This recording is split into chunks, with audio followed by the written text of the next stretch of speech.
Being 97 has been an interesting experience. I'll say that.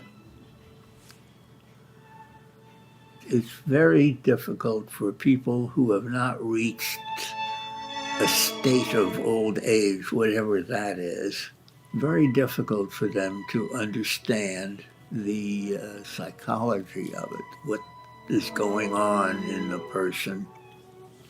How are you feeling? Oh, feeling okay, thank you. Pretty good. That's good. No grogginess? No grogginess. I think I wake up for all of this excitement. It's a loss of ability that you have had all your life. And there's a tendency to act as if you still had it and then fail or be embarrassed. Or you have to accept it finally that you can't do that anymore.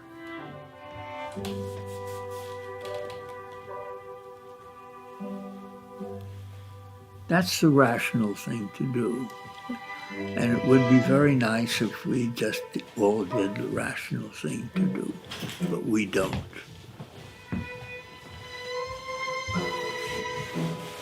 You can't just decide rationally, well, this is the way it's got to be now, even though it was the other way then. You can say that to yourself, but that doesn't mean you can do it.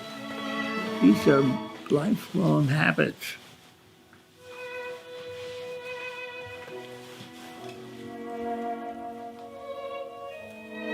I can do a lot of the usual things of life, but now they are most of them done with effort and special care, and often enough with help of somebody else. And that's one of the challenges I have had, is to come to terms with the need for help.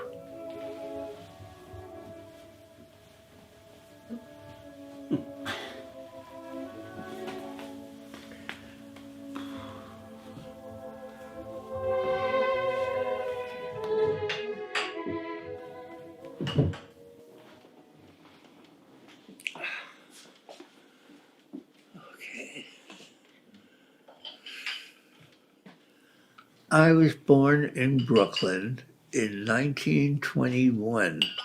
Got your coffee? Thank you.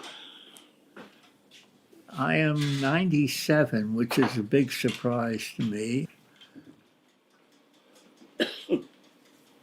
At this age, naturally, I think about death.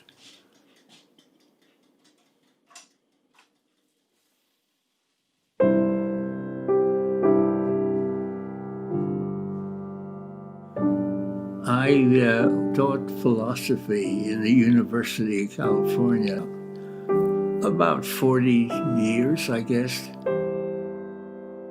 As a young philosopher, I started out going deeply into psychoanalysis. I have published books on self-deception and Chinese philosophy, and I also was working in the theory of ethics and the law, problems of responsibility, in particular in connection with alcoholism and drug addiction.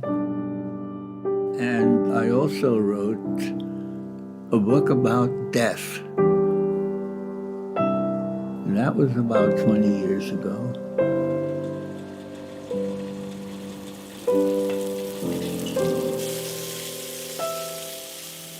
Breakfast! Thank you. You're welcome. Looks beautiful.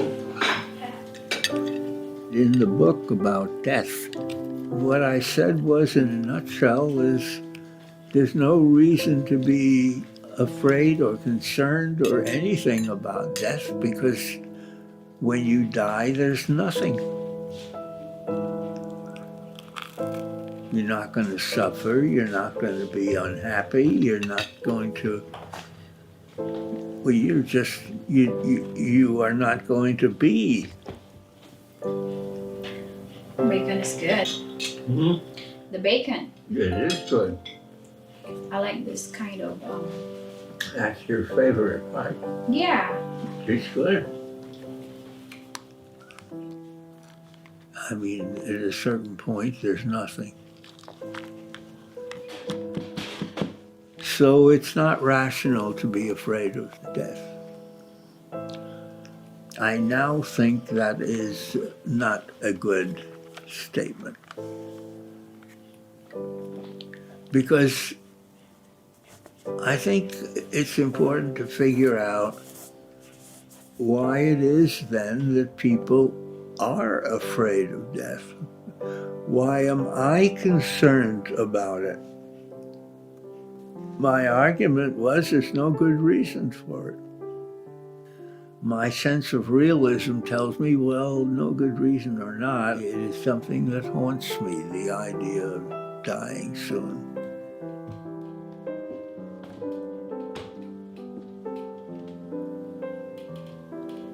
I often walk around the house and I ask myself, often out loud, what is the point of it all? There must be something I'm missing in this argument.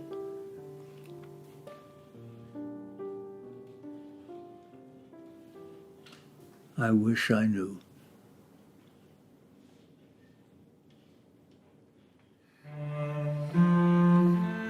So here I am, trying to work out where I am. I still find that I am, in many ways, a puzzle to myself. I do find it very interesting to try to figure it out, what's going on. And I've spent a lot of my life thinking about such issues. But it's hard. I don't know. I just usually just drop the subject. What is the point of it all? I think I ask the question with the sense that there isn't any good answer. It's a kind of ironic question. I think the answer may be the silent answer, may be there is no point. It's a foolish question.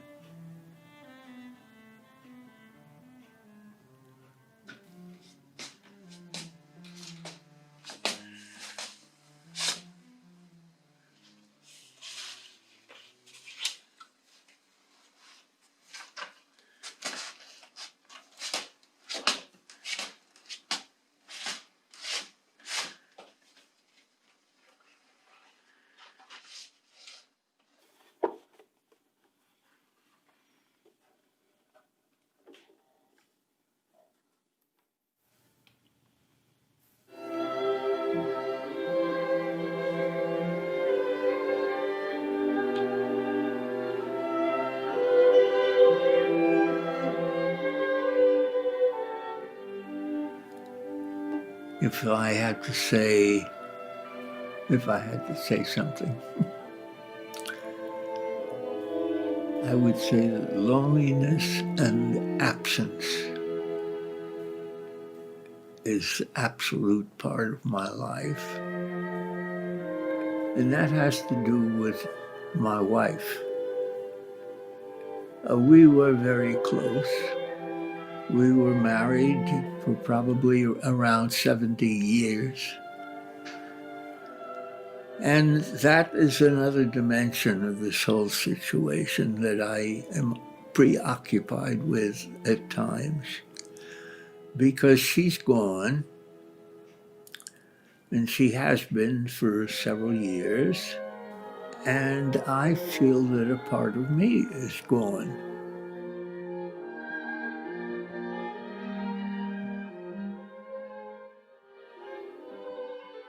We worked together and traveled together. We were happy together. I know how fortunate I have been to have had a happy life, but half of me is gone.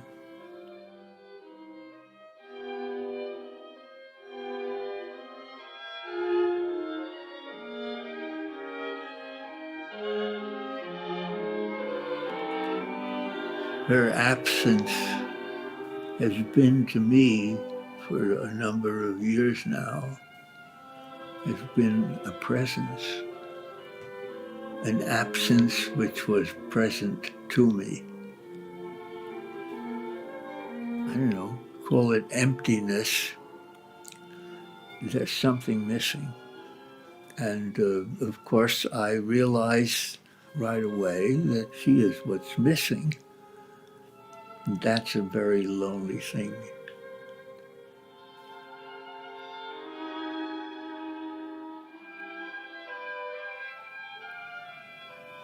I was with her even when she was dying.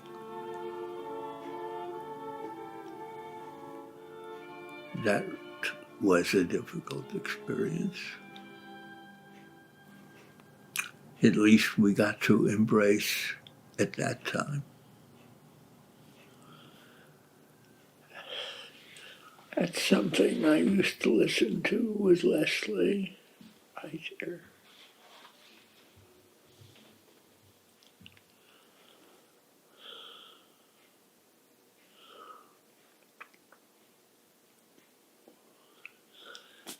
And we held hands.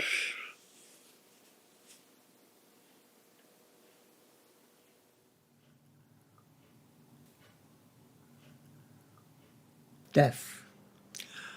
It's a frightening thought. It's something I don't want to happen. Much as I think our life in this world is often a pretty messy affair, I still would like to hang around.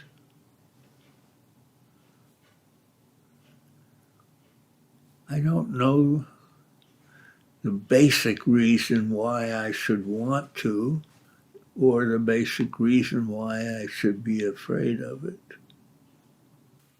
What does it mean that I'm going to leave?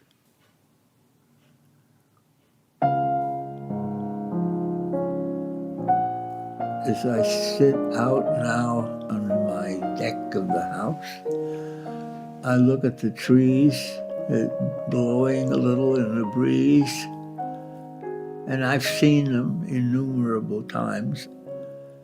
But somehow seeing the trees this time is a transcendent experience. I see how marvelous it is. And I think to myself, I've had these here all along, but have I really appreciated them? And the fact is that I have not until now. And in a way, it makes the fact of death even more difficult to accept. It just brings tears to my eyes.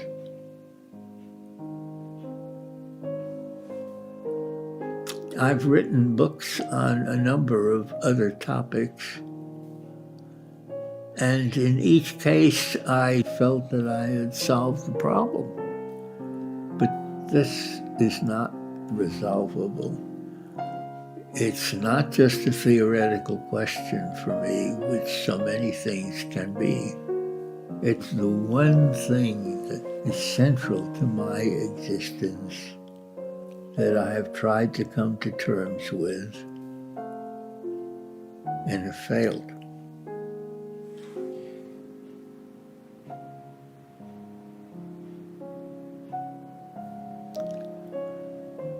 So I just go on existing. That's the truth of it, is existing.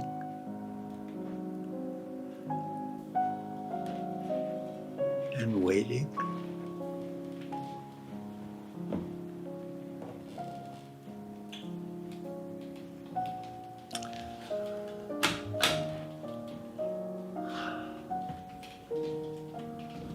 Waiting until I have to say goodbye.